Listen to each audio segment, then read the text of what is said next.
Welcome back, everybody, to another deep dive. This time we're tackling some pretty hefty stuff. We're talking about those classic books, the ones that are supposed to be like the foundation of Western thought. The great books. But what if I told you there might be some really important voices missing? Oh, absolutely. That's a really compelling idea. And that's exactly what we're going to be exploring today. This whole concept of the great conversation, this dialogue that's supposed to span centuries through these incredibly influential texts. It's fascinating. It's a captivating idea. We're talking about giants here. Plato, Aristotle, Shakespeare. Right. The titans of Western thought. But, there's a bit of a catch. Our source today, this really interesting scholarly article, it makes this kind of pointed argument that this so-called conversation, it might be a little one-sided. Oh. Yeah, it points out these great books lists that everyone refers to. They haven't really changed that much since 1952. Yeah. And they're really lacking in diversity, to say the least. That's a really good point, and it brings up a crucial question. Whose voices are we actually hearing in this great conversation? And perhaps more importantly, whose voices are we not hearing? And that's exactly where we're going with this deep dive. Our source really zeroes in on this. It argues that Jewish texts have been largely excluded from this whole great books canon. And that's a pretty significant omission when you think about it. I mean, we're talking about a tradition that has profoundly shaped Western thought, Western culture, Western history. So today, we're going to try to unpack all of this. We're going to uncover why that is and what it means for our understanding of, well, pretty much everything. Okay, so buckle up, everybody. Before we get into all the nitty-gritty, let's just take a second to kind of set the stage here. What exactly are we talking about when we say great books? And how did this whole concept even come about? Give us the history. Sure. So the idea of a core set of great books forming the bedrock of a liberal arts education, it really gained traction in the early 20th century. It was championed by figures like Stringfellow Barr and Scott Buchanan. Oh, yeah, those guys. Robert Maynard Hutchins, Mortimer Adler, influential thinkers, all of them. And their belief was that by immersing yourself in these specific works, you could kind of engage directly with, well, the greatest minds of Western civilization. Yeah, it's a pretty grand idea, right? To be able to tap into the wisdom of the ages. But how did these lists, these canons, end up being so, homogenous is really the question. That's the crux of the issue, isn't it? These lists were pretty much solidified back in 1952. And as you mentioned earlier, the article points out there's a serious lack of representation there. Very few women authors, almost no minorities, and an almost complete absence of non-Western perspectives. And of course, this glaring omission of Jewish texts that we're talking about today.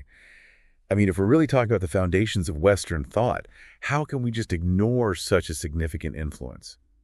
It doesn't make sense. It's a valid question, a really valid question, and the article dives into a few key reasons for this absence. One of the major factors is the historical backdrop, the long and sadly often very ugly history of anti-Semitism and anti-Judaism. Right. If there's a prevailing negativity towards a culture, towards a group of people, well, it stands to reason that their texts are going to be dismissed too, right? Exactly. But the article, it goes a step further than that. It points out something even more specific and more targeted. The burning of the Talmud. Oh, wow. Yeah, this central text in Jewish tradition. This wasn't just ignoring these texts. This was about actively suppressing them. You're right. You're absolutely right. Events like the burning of the Talmud, they really demonstrate the very real and often very violent consequences of this kind of hostility towards Jewish thought. It's a stark reminder of how prejudice can shape, limit, and even destroy intellectual discourse. Yeah, absolutely. It's almost like there's this underlying fear of different perspectives. And it's not just limited to historical events either. The article also points out how even the Bible, which is included in most great books lists, it gets treated differently somehow. Differently. Yeah. They talk about this thing called higher criticism, like a more intense, more critical, more skeptical level of scrutiny that other works don't face. That's an insightful observation. I mean, you'd think that the Bible, this text that's foundational for both Judaism and Christianity, would be pretty universally accepted. Right. But as you say, it's almost as if there's a hesitation there. The article suggests that even when Jewish texts are included, they're approached with this kind of suspicion that's not applied to other works. Exactly. And that really makes you think, doesn't it? Is this higher criticism really objective analysis? Or is there something else going on? Some kind of underlying bias at play? I'm starting to wonder if this exclusion goes beyond attitudes and into something more systemic. You know what? Nope. I think you're right to question that. The article brings up another crucial factor, and it's one that's often overlooked: physical exclusion from academic spaces. Ah, okay. For centuries, Jews were frequently barred from universities. And remember that universities actually evolved from these medieval guilds that often excluded them. So it's not just about individuals being biased, it's about a whole system. A system that prevented Jewish intellectuals from even participating in the development of these fields in the first place. I mean, they were systematically shut out from the very institutions that shaped and defined great books curricula. So it's like they weren't even allowed to be part of the conversation to begin with. Exactly. And this didn't end in the medieval period, right? I mean, I know that universities continue to have all these restrictive admission policies well into the 20th century. You're absolutely right. And those restrictive policies, they unfortunately persisted, further limiting Jewish participation in shaping the very fields that great books curricula are supposed to represent. Wow. It's really starting to paint this kind of disturbing picture of how deeply ingrained this exclusion really was. Yeah. But the article doesn't stop at just historical factors, does it? It goes deeper. It delves into something I find fascinating, a clash of worldviews. It talks about this idea of the Athens worldview versus the Jerusalem worldview. Ah, yes. That's where things get really interesting. Because the article argues that this historical bias we've been discussing, it might be connected to a much deeper difference in how these two worldviews, these two perspectives approach knowledge, approach understanding. Okay, so break it down for us. What are the core differences between these two? I have to admit, this idea has really captured my attention. Well, in essence, the Athens worldview, rooted in ancient Greece, it emphasizes things like reason, logic, contemplation, harmony. It's all about seeking knowledge through detached observation and rational thought. That makes a lot of sense. I mean, I can definitely see how that fits with the Greek philosophers that we tend to think of, right? The ones who were all about logic and reason. So where does Jerusalem come in? So the Jerusalem worldview, stemming from Jewish tradition, it emphasizes action, dynamism, emotion.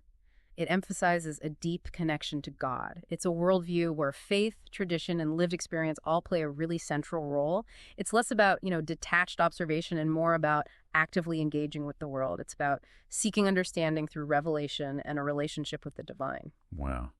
That's a stark contrast. The article had this really interesting anecdote, talked about how Greek thinkers would stand still, just lost in thought, while Jewish tradition involves a lot of physical movement during prayer or study.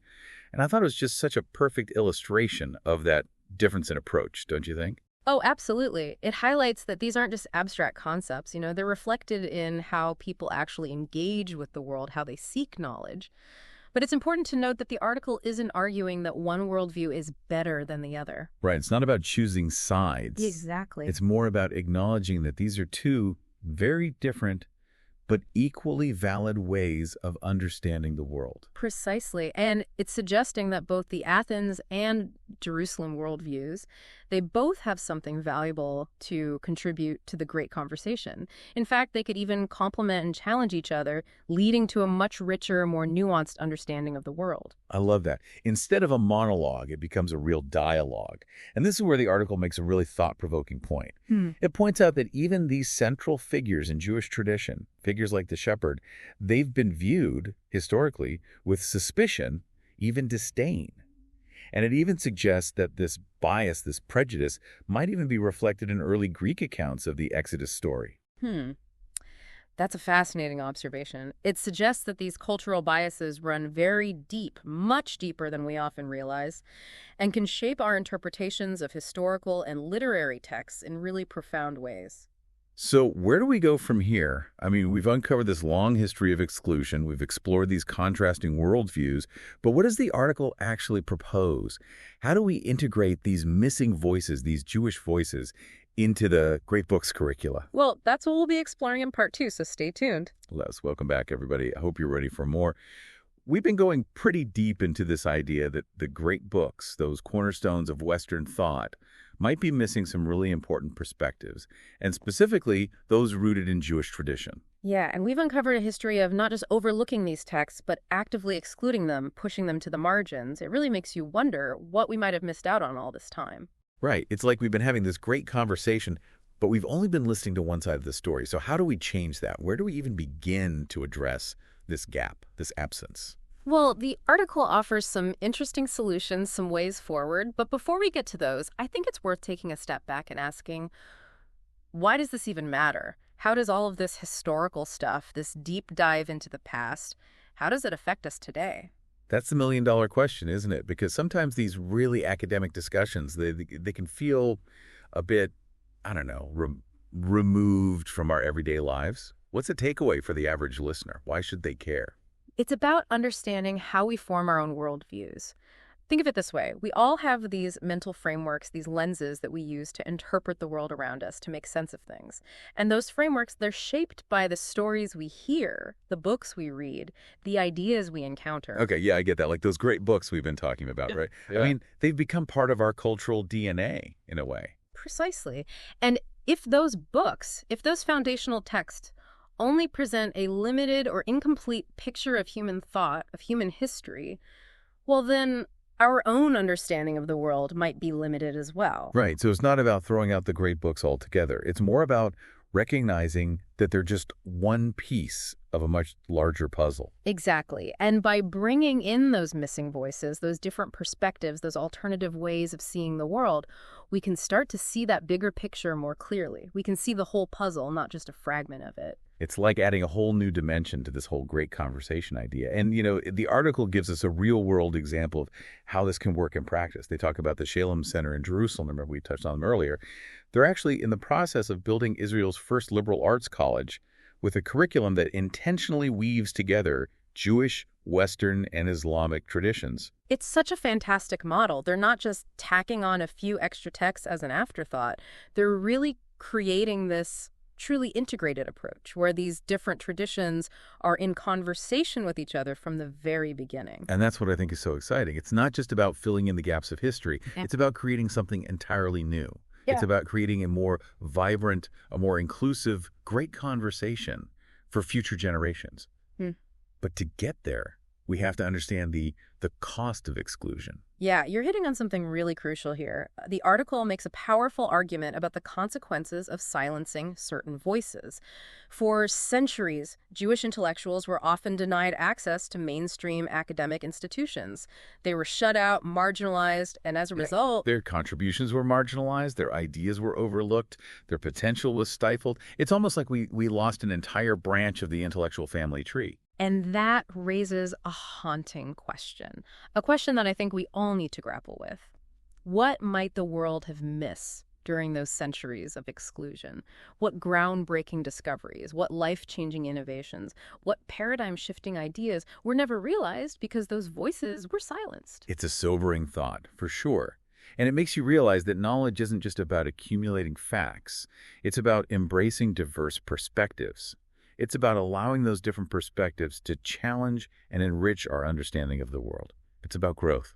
And that's where you come in, dear listener. Okay, it's time to bring it home. What does all of this mean for our listeners? Why does any of this matter to them? It's about becoming more conscious, more aware of the influences that have shaped your intellectual journey. Think about it. What are the building blocks of your understanding of the world? What voices have been amplified in your education, in your life? And what voices have been maybe muted or even completely silenced? It's like taking inventory of your mental bookshelf, you know? Yeah. What's there? What's missing? What new books might you want to add? What new voices are you curious about? Exactly. And it's not just about the books themselves, right? It's about the questions those books raise. What assumptions have you been taking for granted? What alternative perspectives might you be overlooking? Are there ways of thinking, ways of seeing the world that you haven't even considered? So this isn't just some abstract academic exercise. It's about how we engage with the world, how we learn, how we grow as human beings. It's about constantly expanding our horizons. Absolutely. And it all starts with curiosity. What piqued your interest in this conversation? What made you want to take this deep dive with us? Maybe you're already really familiar with the great books, and this episode, maybe it's challenged some of your assumptions. Or maybe you're just starting to explore these ideas and you're feeling a little bit overwhelmed, a little lost. Wherever you are on your journey, the key is to keep exploring, keep asking questions, keep seeking out new perspectives.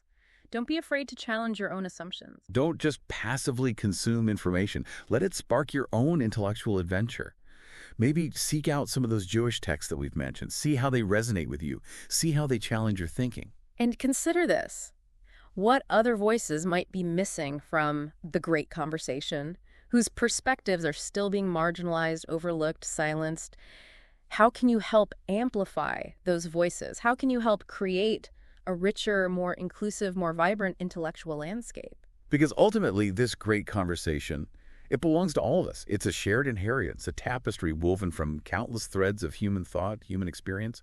And it's up to all of us to make sure that that tapestry is as rich, as vibrant, as beautiful as possible. Wow, we've covered a lot of ground in this deep docs, haven't we? We started by questioning the whole idea of the great books. Yeah. Those texts that are supposed to have shaped, like, all of Western thought. We really have. It's been quite a journey. We've explored the historical forces, the cultural biases that led to the exclusion of Jewish voices from this so-called great conversation. And we've even delved into some pretty deep philosophical waters, haven't we? Exploring those fascinating differences between what the article calls the Athens and Jerusalem worldviews. We have. It's been a whirlwind. And, along the way, we've challenged ourselves to think about the implications of this exclusion. Like, what have we missed out on? And how can we even begin to create a more inclusive, more vibrant intellectual landscape? It certainly has been a journey of discovery. And I sincerely hope that it's sparked a sense of curiosity in you, the listener, a desire for continued exploration, a desire to keep asking questions. Absolutely. There's that one question from the article, the one that we keep coming back to, about what the world might have missed during those centuries when Jewish voices were excluded, marginalized, silenced. Yeah, that one really stays with you, doesn't it? It's a haunting thought. And it really underscores the immense potential that's unlocked when we truly embrace diverse perspectives, when we create space for all voices to be heard, not just the ones that we're already familiar with. I was thinking about that. The article mentioned how in the 20th century, after those barriers to participation started to come down, we saw this kind of explosion of Jewish intellectual contribution. Oh, absolutely. Think about figures like Albert Einstein, like Sigmund Freud, like Hannah Arendt. Towering figures. Right. Their ideas, they transformed entire fields of study. They changed the world. They did. And that's just a glimpse of what's possible when we finally break down those walls of exclusion. It's a reminder, a powerful reminder, that knowledge thrives on diversity. It's not about replacing one set of ideas with another. It's about expanding the conversation, allowing different perspectives to challenge us, to enrich us, to illuminate our understanding of the world. It's about growth. It's about seeing the world through new eyes. Yeah. And that brings us back to you, the listener. As we wrap up this deep dive, this exploration, we want to leave you with a call to action. The call to action. Yeah. What can you do? What can you do to ensure that the great conversation continues to evolve, to become more inclusive, more representative of all the richness and diversity of human thought? What books will you seek out? What conversations will you start? What assumptions will you challenge? What will you bring to the table? Because ultimately, it's a journey we take together, isn't it? All of us. Yeah, that's what makes it so exciting. This deep dive, this exploration, it's just the beginning. Go out there, explore, engage, keep asking those tough questions, and keep that conversation going. Don't let it end here. Thanks for joining us on The Deep Dive.